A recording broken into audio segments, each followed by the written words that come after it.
Sebelumnya, di Mob Psycho, organisasi Claw yang dipimpin oleh Toichiro melancarkan rencananya untuk menguasai dunia. Toichiro mengusung ideologi bahwa Esper memiliki derajat yang lebih tinggi dari manusia biasa. Tentunya Mob menentang ideologi tersebut. Esper atau bukan, dua-duanya tetaplah manusia. Dua Esper terkuat bertarung hingga menggemparkan seluruh kota. Toichiro mengeluarkan seluruh energinya untuk menciptakan ledakan besar yang setara dengan nuklir Kim Jong-un. Namun Mob masih bisa mengatasi ledakan itu dengan cara merubahnya menjadi brokoli raksasa. Akhirnya Toichiro berhasil dikalahkan dan bersedia menebus semua kesalahannya. Sementara anggota Claw yang lain akan menjalani kehidupan secara normal. Mereka sudah tidak lagi menganggap diri sendiri lebih spesial dari orang lain.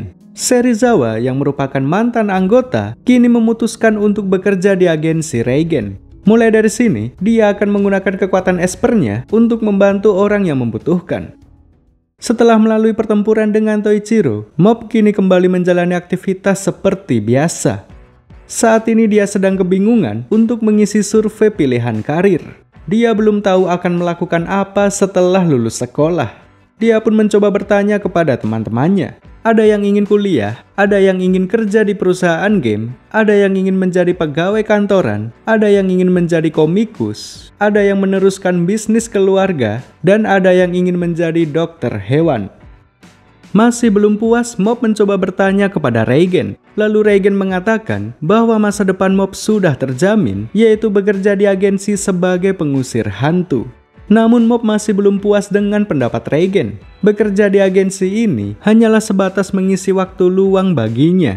Cita-citanya jelas bukan menjadi pengusir hantu. Meski masih kebingungan, namun Mob bisa mengambil poin penting dari pembicaraan dengan Reigen.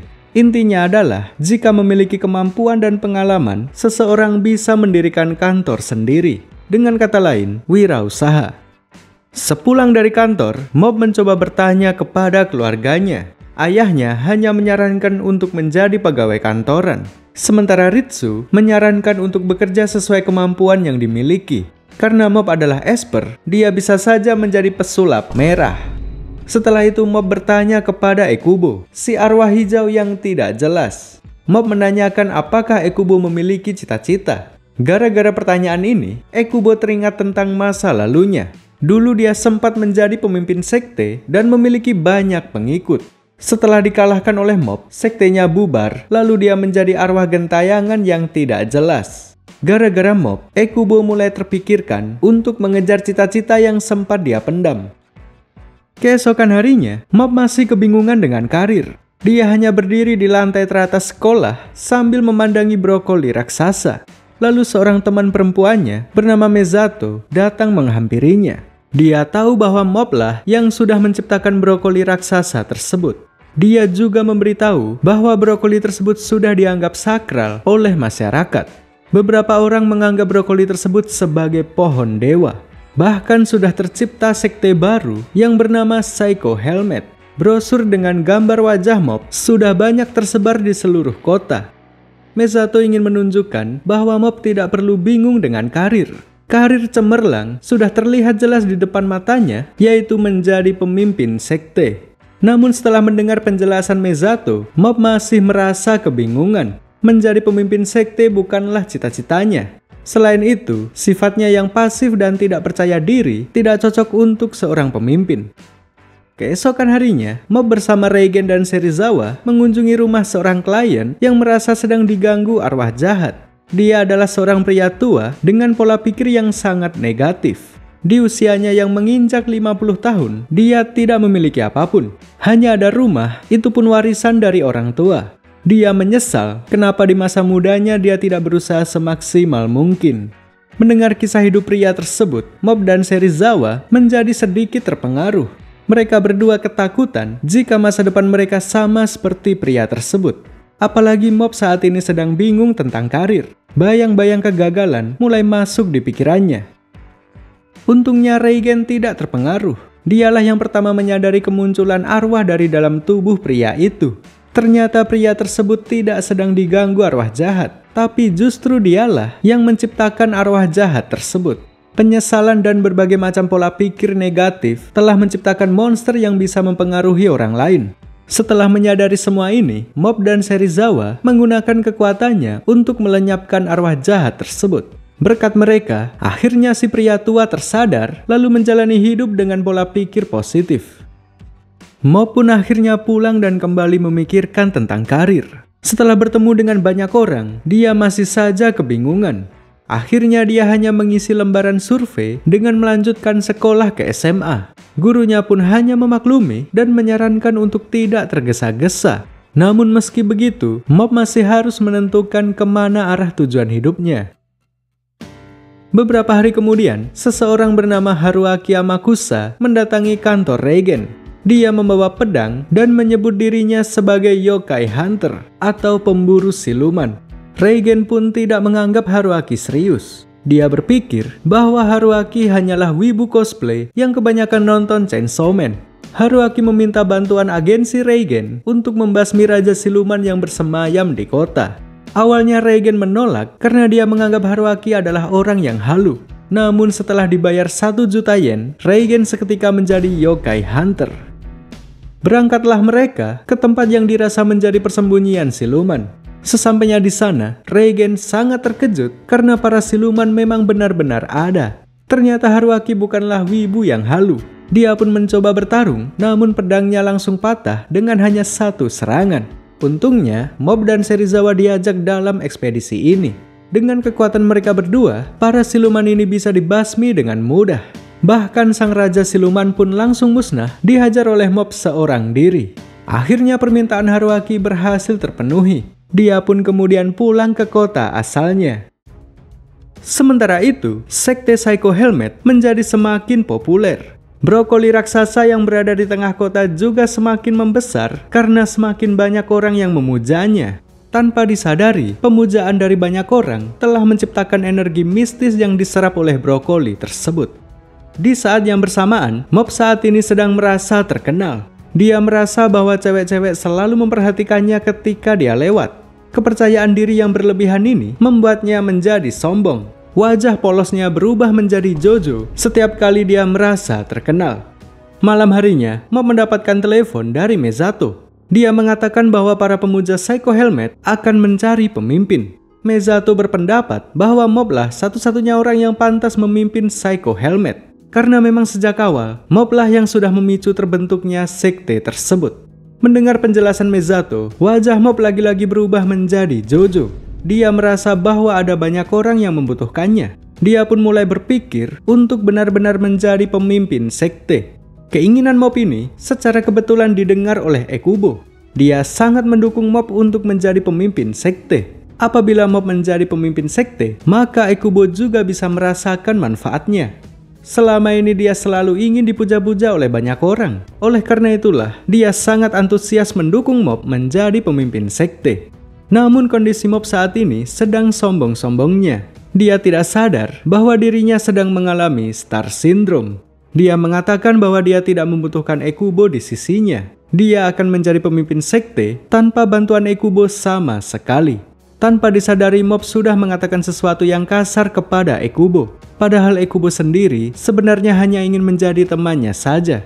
Ekubo pun merasa sakit hati, lalu kemudian pergi meninggalkan rumah Mob. Pagi harinya, Mob bercerita kepada Reigen bahwa dia berminat untuk menjadi pemimpin sekte.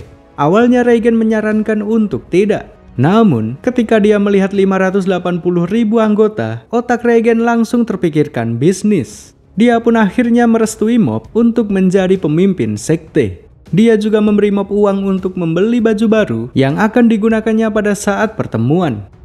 Berangkatlah Mob ke toko baju. Secara kebetulan, dia bertemu dengan Teruki Hanazawa di tengah-tengah perjalanannya. Teruki pun menemani Mob membeli baju baru.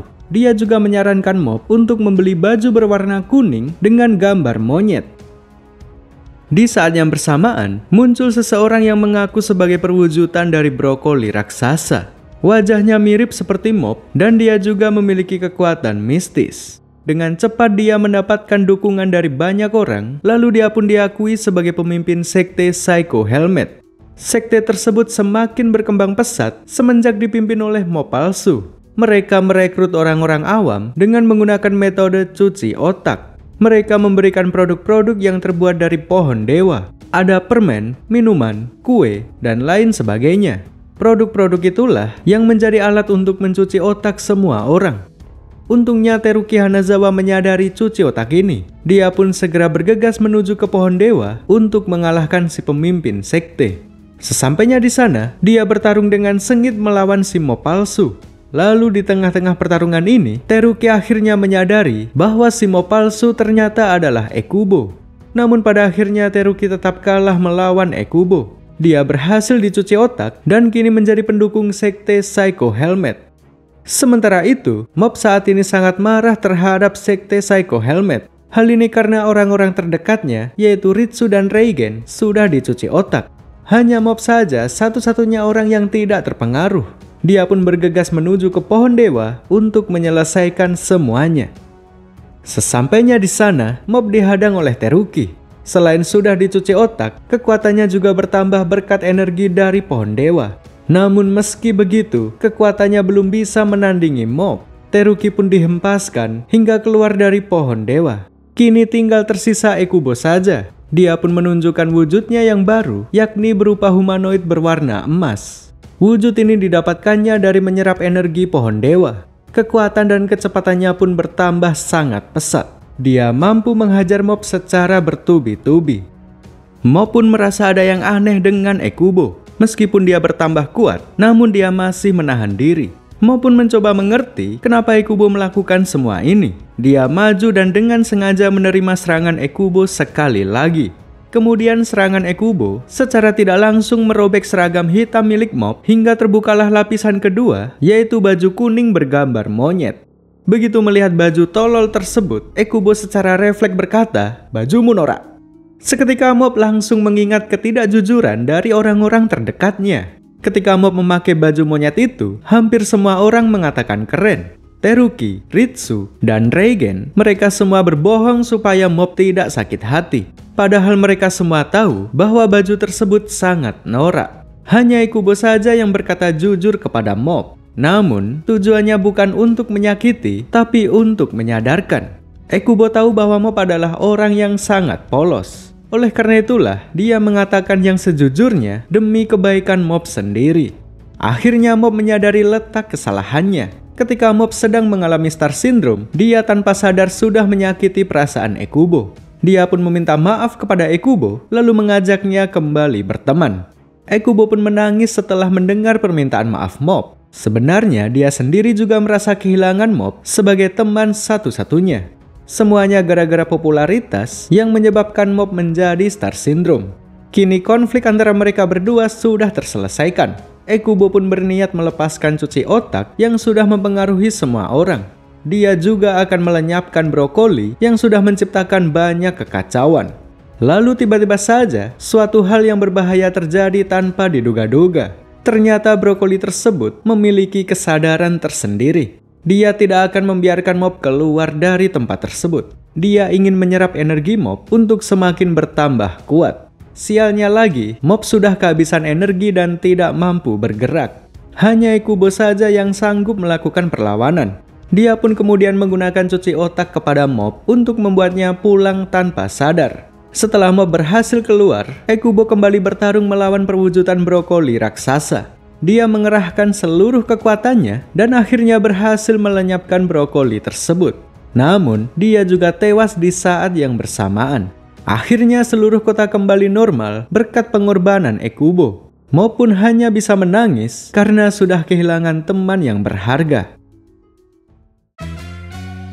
1 bulan telah berlalu semenjak Ekubo mengorbankan diri. Saat ini kegiatan sekolah sedang libur karena sudah berada di penghujung tahun. Mob diajak teman-temannya untuk merayakan tahun baru di puncak gunung. Bukan hanya mendaki saja, tapi mereka semua ingin mencoba memanggil alien dengan kekuatan telepati. Sesampainya di puncak gunung, mereka pun segera memulai ritual. Kekuatan telepati dan kekuatan Esper digabungkan untuk mengirim sinyal keluar angkasa. Secara mengejutkan, pesawat UFO benar-benar datang menanggapi sinyal mereka. Ternyata keberadaan alien benar-benar nyata. Mereka berwarna pink, bermata hijau, dan berkepala Deddy Corbuzier. Para alien ini sangat ramah dan bahkan mengajak mob dan kawan-kawan menaiki pesawat. Mereka semua pun bersenang-senang. Mob dan kawan-kawan memperkenalkan beberapa permainan yang berasal dari bumi. Ada kartu, adu panco, dan Nintendo Switch. Para alien pun terlihat sangat menikmati permainan tersebut. Setelah cukup bersenang-senang, mereka saling bertukar hadiah lalu kemudian berpamitan. Tentunya ini menjadi kenangan yang sangat indah bagi mereka. Tahun baru mereka dimulai dengan indah bersama para alien yang ramah. Setelah menikmati liburan tahun baru, Mob kini kembali bersekolah seperti biasa. Lalu tanpa diduga-duga, dia mendapat kabar bahwa gadis idamannya, Tsubomi Takane, akan pindah sekolah. Mob pun sangat terkejut begitu mendengar kabar ini. Padahal, dia berencana untuk menyatakan cintanya setelah selesai ujian. Namun setelah mendengar berita ini, dia pun mengubah rencananya.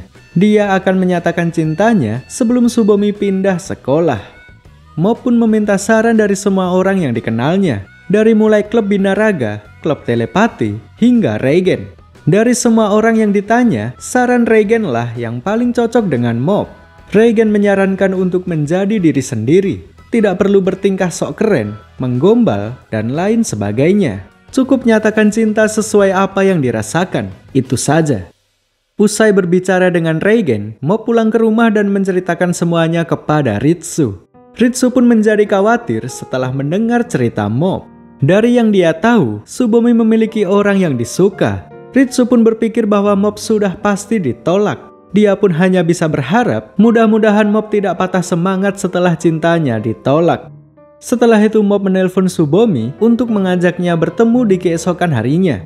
Mereka pun sepakat untuk bertemu di taman tempat mereka bermain di waktu kecil. Lalu keesokan harinya, Mob membeli sebuah karangan bunga lalu segera menuju ke taman. Di tengah-tengah perjalanannya, Mob melihat seorang anak yang sedang dalam bahaya. Si anak menyeberang jalan dan tidak menyadari bahwa ada kendaraan yang sedang melintas. Mob pun secara refleks menyelamatkan anak tersebut. Dia berlari dan kemudian tertabrak kendaraan. Dia pun pingsan tergeletak di tengah jalan.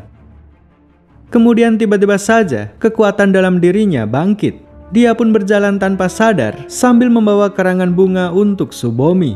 Kekuatan Mob yang meluap-luap menghancurkan apapun yang dilewatinya. Hal ini pun menyebabkan kekacauan di seluruh kota. Mengetahui hal ini, Teruki segera bergegas menemui Mob.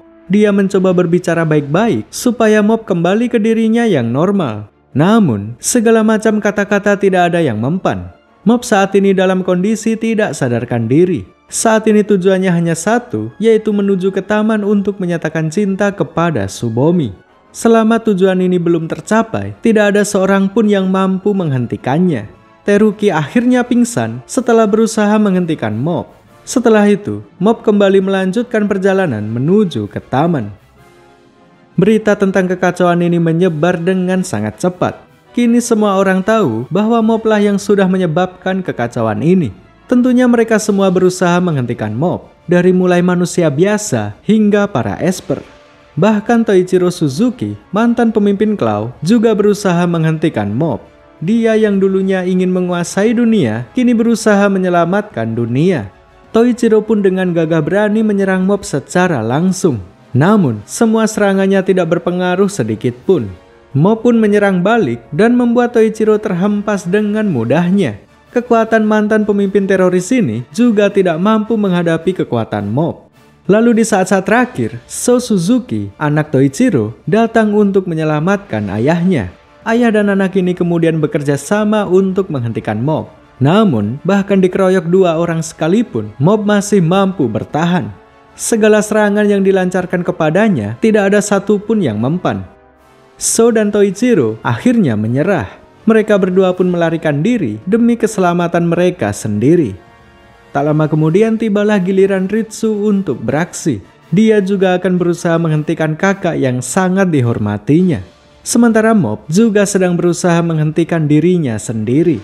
Dia sadar bahwa Ritsu berada di hadapannya. Namun, dia tidak bisa mengendalikan dirinya sendiri. Tubuhnya bergerak sendiri, menyingkirkan siapapun yang menghalangi. Ritsu pun akhirnya terhempas terkena angin topan besar yang diciptakan oleh Mob.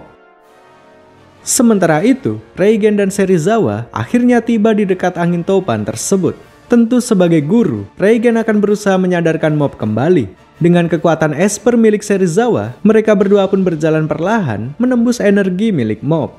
Namun semakin dekat jarak mereka, pertahanan Serizawa juga semakin melemah. Kekuatannya diserap begitu saja oleh mob. Dia pun merasa tidak mampu, lalu menyarankan untuk mundur. Secara mengejutkan, Reigen menolak untuk mundur. Dia pun menerjang sendirian meskipun tidak memiliki kekuatan apapun.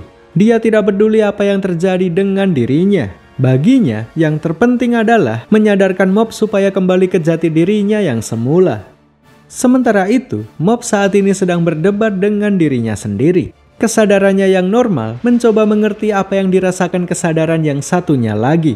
Luapan emosi yang saat ini mengacaukan kota ternyata adalah akumulasi dari apa yang dirasakannya selama ini.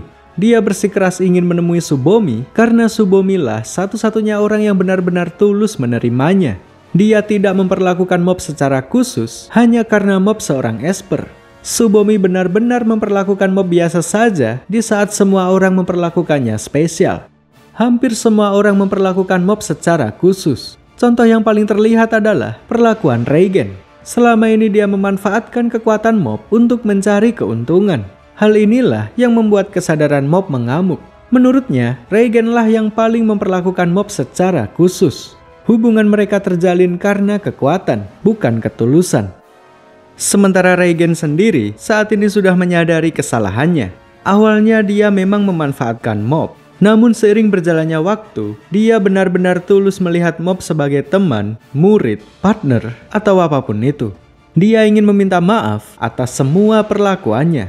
Namun setiap kali dia mendekat, dia selalu terhempas oleh kekuatan mob yang luar biasa. Secara mengejutkan, Ekubo tiba-tiba terbangkit lalu memasuki tubuh Reigen. Berkat itu, Reigen mampu menahan kekuatan mob lalu berbicara dengannya. Reigen pun mengungkapkan semua kebohongannya selama ini. Dia mengaku bahwa dia hanyalah orang biasa. Dia meminta maaf atas semua kebohongan ataupun perlakuannya kepada mob selama ini. Hal ini pun membuat mob tersadar. Lalu, dia pun kembali bersatu dengan kesadaran mob yang normal. Dua sisi yang saling berseberangan akhirnya bisa saling menerima satu sama lain. Angin topan yang menghancurkan kota pun akhirnya berhenti. Setelah itu mob berjalan menuju ke taman untuk menemui Tsubomi. Lalu hanya selang beberapa menit dia langsung kembali ke tempat Reigen dan Ekubo. Mob menceritakan bahwa Tsubomi sudah menolaknya. Dia pun menangis dalam rangkulan Reigen sambil berjalan pulang ke rumah. Beberapa bulan telah berlalu semenjak insiden tersebut. Semua kerusakan di kota sudah diperbaiki berkat bantuan para Esper. Mo pun kembali bersekolah dan kini menjadi wakil ketua klub binaraga. Segalanya berjalan normal seperti biasanya. Mob dan teman-temannya memberikan kejutan ulang tahun untuk Reigen. Reigen tetap menjadi orang yang dihormati meski dia sudah banyak berbohong. Teman-teman mampu menerima Reigen apa adanya sebagaimana Reigen memperlakukan orang lain. Semua orang pun tertawa riang gembira, termasuk Mob yang akhirnya bisa tertawa lepas karena seluruh bebannya sudah terangkat. Mob Psycho Season 3 ditutup dengan tertawa riang gembira.